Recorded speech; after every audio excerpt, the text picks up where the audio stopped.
حضرت عمر رضی اللہ تعالی عنہ نے ایک پادری کو دیکھا جو اللہ کی عبادت کر کے سوکھ کے کانٹا بن چکا تھا، گال پچک گئے تھے اس کے. حضرت عمر اسے دیکھ کے رونے لگے. حضرت عمر اسے دیکھ کے، بولو نا بھائی، اگر آپ نہیں بولو گے تو میں آپ کو دیکھ کے رونے لگوں گا. بتا رہا ہوں، حضرت عمر اسے دیکھ کے رونے لگے. کسی نے پوچھا کیوں روتے ہیں؟ انہوں نے کہا اس کی حالت پہ ترس آ رہا ہے، اس کی حالت پر تعجب ہو رہا ہے کہ جزاک اللہ،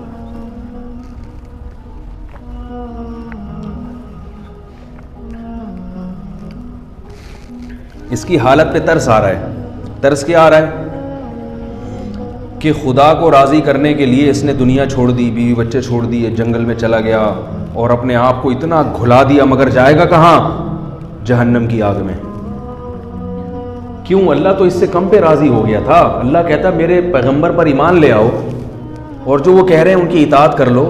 وہ کرنے کے لیے تیار نہیں ہے، تحقیق کرنے کے لیے تیار نہیں ہے کہ تورات کو پڑھ کے دیکھ لے کہ اس میں محمد صلی اللہ علیہ وسلم کی کیا نشانیاں لکھی ہوئی ہیں. سچا نبی آ چکا ہے اور خود عیسائیوں کے علماء گواہی دے رہے ہیں، جو سمجھدار علماء تھے وہ گواہی دے رہے ہیں. وشاہد شاہد من بنی اسرائیل، یہودیوں کے علماء گواہی دے رہے ہیں کہ وہی پیغمبر ہے جس کی تورات میں نشانیاں ملتی ہیں، اور مسلمان بھی ہو رہے ہیں. اولم تکن لہم آیۃ ان یعلمہ علماء بنی اسرائیل، اللہ فرماتے ہیں کیا تمہارے لیے اس میں نشانی نہیں ہے کہ بنی اسرائیل کے علماء محمد صلی اللہ علیہ وسلم پر ایمان لا رہے ہیں. اس سے پتہ چلتا ہے اہل حق علماء، ان کا عمل عوام کے لیے بذات خود دلیل ہوتا ہے، ان سے پھر مزید کسی دلیل کا مطالبہ لازم نہیں ہے، اور ان کے ذمے مزید کوئی دلیل لازم نہیں ہے. اللہ فرما رہے ہیں کہ بنی اسرائیل کے علماء، ظاہر اس سے صحیح علماء مراد ہے نا، جو شہوت پرست نہیں تھے. فرمائے بنی اسرائیل کے علماء محمد پر ایمان لا رہے ہیں صلی اللہ علیہ وسلم، تو کیا بنی اسرائیل کی عوام کے لیے یہ دلیل کافی نہیں ہے کہ تمہارے اہل حق علماء گواہی دے رہے کہ یہ اللہ کے نبی ہیں؟ تو حضرت عمر رضی اللہ تعالیٰ عنہ نے فرمایا کہ جائے گا کہاں؟ جہنم کی آگ میں. روتا رہے، سارا جسم گھلا دیا اس نے، فائدہ نہیں ہے کچھ. اللہ تھوڑے پہ راضی تھا کہ بھئی تھوڑا میرے طریقے کے مطابق تھوڑا کر لیتے، میں اس پہ خوش ہوں. اپنے طریقے سے زیادہ کرو گے تو میں اس پہ خوش نہیں ہوں گا، کیونکہ تم حضرت عیسیٰ کو اللہ کا بیٹا کہتے ہو، اللہ کو اس سے غصہ آتا ہے. آپ اپنے باپ کے ساتھ کسی اور کو شریک کر لو، اللہ کا کسی کو بیٹا کہہ دیا تو وہ بھی معبود ہو گیا نا، کیونکہ خدا کا بیٹا بھی تو اس میں الوہیت آ گئی نا.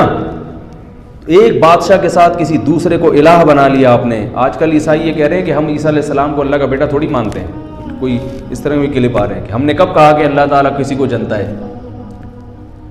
اللہ تو نہیں، اولاد نہیں جنتے اللہ تعالیٰ، ایسا نہیں ہے.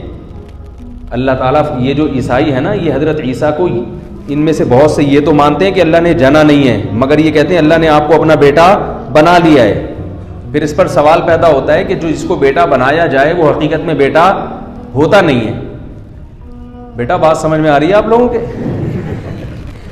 ہے بھائی، جس کو حقیقت میں بیٹا نہ بنایا جائے تو وہ تو منہ بولا بیٹا ہوتا ہے نا، حقیقی تو نہیں ہوتا. تو ہم کہتے ہیں چلو اللہ نے اگر محبت میں اپنا بیٹا قرار دے دیا تو حقیقی بیٹے تو نہ ہوئے نا. محبت کی وجہ سے اگر کسی کو بیٹا کہہ دیا جائے تو وہ تو پھر جو بھی محبوب ہوگا اس پر یہ اطلاق جائز ہوگا. یہ حضرت عیسیٰ کی کیا خصوصیت ہوئی پھر؟ تو وہ کہتے ہیں نہیں، یہ مجازن بیٹا نہیں ہے، ہیں حقیقی بیٹے لیکن جنا نہیں ہے. تو یہ عجیب سی چیزیں ہیں. جب بھی آپ باطل کی طرف جاؤ گے نا تو کہتے ہیں نا ایک جھوٹ چھپانے کے لیے 100 جھوٹ بولنے پڑتے ہیں. تو ایک غلط عقیدہ اگر آپ گھڑتے ہو تو اس غلط عقیدے کو صحیح ثابت کرنے کے لیے کچھ مزید غلط فلسفے فرض کرنے پڑتے ہیں. بھائی بیٹا بنا لیا اس معنی میں کہ محبت سے ان کو بیٹا کہا، یا ان سے جیسے بیٹوں سے اچھا سلوک ہوتا ہے تو اللہ نے ان سے بھی اچھا سلوک کیا، تو اس کے تو ہم بھی قائل ہیں. اللہ پیغمبروں سے اچھا سلوک کرتے ہیں. تو جو بھی پیغمبر ہے، موسیٰ علیہ السلام سے بھی اللہ کو محبت تھی، ابراہیم علیہ السلام سے بھی تھی. زیادہ سے زیادہ آپ یہ کہہ سکتے ہیں عیسائیوں کے مطابق کہ عیسیٰ علیہ السلام سے سب سے زیادہ تھی. وہی کہتے ہیں نہیں بیٹا بنایا اس معنی میں نہیں ہے کہ مجازی بیٹے ہیں حقیقی. اللہ معاذ اللہ حقیقی باپ ہے اور عیسیٰ ابن مریم حقیقی بیٹے ہیں، مگر اللہ نے جنا نہیں ہے. تو بھائی حقیقی بیٹا تو وہی ہوتا ہے جس کو باپ. بیٹے کی ڈیفینیشن کیا ہے؟ آپ کسی کو لے کے آئے, یہ بچہ آ گیا بھائی, یہ زید نام ہے اس کا, آپ بولیں کہ بھائی یہ میرا بیٹا ہے, کہیں آپ کے یہاں پیدا ہوا ہے, آپ نے جنا نہیں؟ میں نے جنا نہیں ہے. کہاں سے لیا؟ بھائی یہ پڑوسیوں کا تھا تو میں نے اپنا بنا لیا اس کو. تو مطلب پڑوسیوں کا ہوا نا؟ یہ نہیں ہے پڑوسیوں کا, نہیں ہے, یہ میرا ہی. تو اچھا, یعنی آپ محبت کے جوش میں گویا کہ اپنا قرار دے رہے ہیں, حقیقت میں نہیں ہے. نہیں, حقیقی میں میرا ہے. تو ابے پھر پڑوسیوں سے کیوں لے کر آیا بھائی تو؟ جب تیرا ہے وہاں کیا کر رہا تھا یہ بھائی؟ تو پڑوسیوں سے کیوں لے کر آیا اس کو جب یہ تمہارا ہے؟ تو وہاں کیا کر رہا تھا یہ؟ کہہ رہے اصل میں یہ ہے تو انہی کا. تو جب ان کا ہے تو تمہارا نہیں ہے, تمہارا ہے تو ان کا نہیں ہے. عیسیٰ علیہ السلام اگر بغیر باپ کے پیدا ہوئے تھے تو ان کا کوئی باپ نہیں ہے, اور اگر باپ کی وجہ سے پیدا ہوئے تھے تو وہ باپ کہاں ہے؟ وہی ہوا نا جس نے جنا ہے.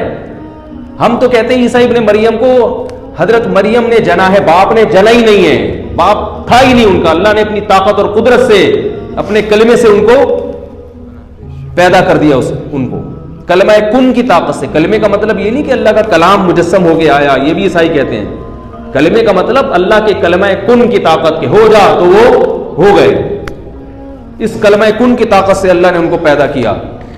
رہا یہ مسئلہ کہ یہ کیوں پیدا ہو گئے بھائی, بغیر باپ کے کیسے پیدا ہو گئے, یہ تو ہو ہی نہیں سکتا, اس کا مطلب اللہ ہی باپ ہے. تو اس کا اللہ نے بڑے آرام سے جواب دے دیا, بہت آسان, آرام سے نہیں یعنی آسان جواب دے دیا قرآن میں. فرمایا ان مثل عیسیٰ عند اللہ کمثل آدم, عیسیٰ کی مثال اللہ کے ہاں ایسے جیسے آدم کی مثال. عیسیٰ کی تو ماں تھی, آدم کے تو نہ ماں نہ باپ. تو جو خدا باپ اور ماں کے بغیر پیدا کر سکتا ہے وہ صرف ماں کے ذریعے نہیں پیدا کر سکتا. کتنا آسان جواب دے دیا. وہ پادری جا کے نبی سے پوچھتا کہ میرا نظریہ ہے عیسیٰ اللہ کے بیٹے ہیں, آپ کے پاس اس کے خلاف کیا دلیل ہے؟ آپ صلی اللہ علیہ وسلم یہ آیت پیش کر دیتے, پادری سمجھ جاتا کہ میں اب تک کس میں ہوں؟ گمراہی میں ہوں. اور اس کے علاوہ بھی نشانی ہے, صرف یہی تھوڑی ہے.